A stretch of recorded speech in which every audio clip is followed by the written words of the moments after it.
UAE ने OPEC और OPEC से प्लस से बाहर निकलने का ऐलान कर दिया है।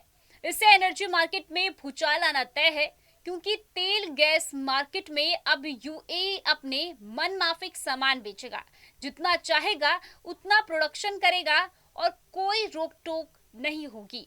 इस फैसले को अमेरिकी राष्ट्रपति डोनाल्ड ट्रंप की एक बड़ी जीत माना जा रहा है, क्योंकि वह सालों से चाहते थे कि ओपीईसी में फूट पड़ जाए।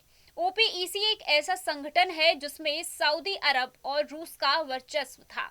वे अपने हिसाब से सब कुछ तय करते थे। अब ऐसा नहीं हो पाएगा। लेकिन क्या भारत को खुश होना चाहिए? क्योंकि अगर यूएई ने तेल प्रोडक्शन अचानक बढ़ाया तो कीमतें कम होंगी, जिसका फायदा होगा। लेकिन अगर उसने प्रोडक्शन कम किया तो कीमतें आसमान छुएंगी। और सब जानते हैं कि यूएई के फैसले पर अमेरिका कितना दखल देता है, यानी कि अब ट्रंप की मनमानी और बढ़ सकती है। डोनाल्ड ट्रंप लंबे समय से ओपेक को तेल की कीमतों में हेराफेर करने वाला कंट्रोल बताते रहे हैं।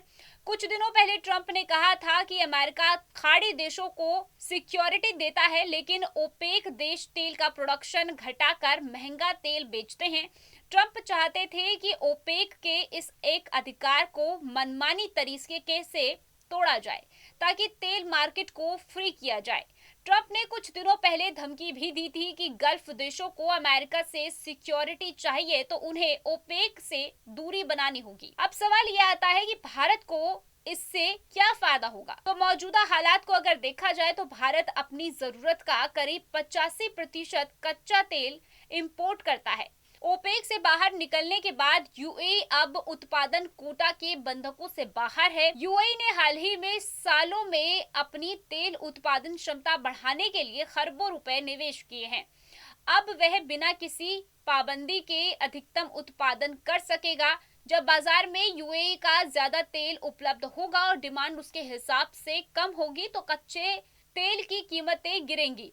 भारत के लिए कच्चा तेल अगर 5 से 10 डॉलर प्रति बैरल भी सस्ता होता है तो अरबों खरबों रुपए का फायदा होगा। अब तक भारत को तेल खरीदने के लिए ओपेक के कई नियमों और सऊदी अरब के नेतृत्व वाली रणनीतियों पर निर्भर रहना पड़ता था। यूएई का ओपेक से बाहर होना भारत के लिए एक रणनीतिक अवसर है।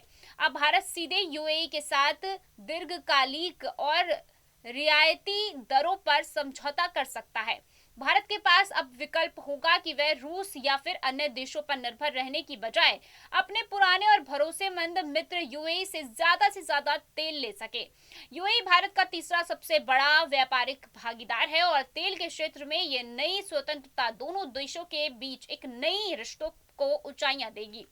कुल मिलाकर यूएई का यह फैसला सीधे सऊदी अरब के वर्चस्व को चुनौती है।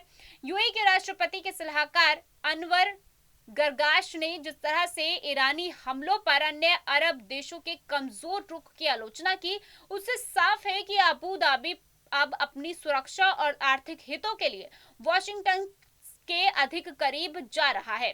हॉर्मुज में जारी तनाव के बीच यूएई का यह फैसला उसे एक महाशक्ति के रूप में पेश करेगा। Team news state. अब से डीडी फ्री डिश की चैनल नंबर 57 पर देखिए न्यूज नेशन।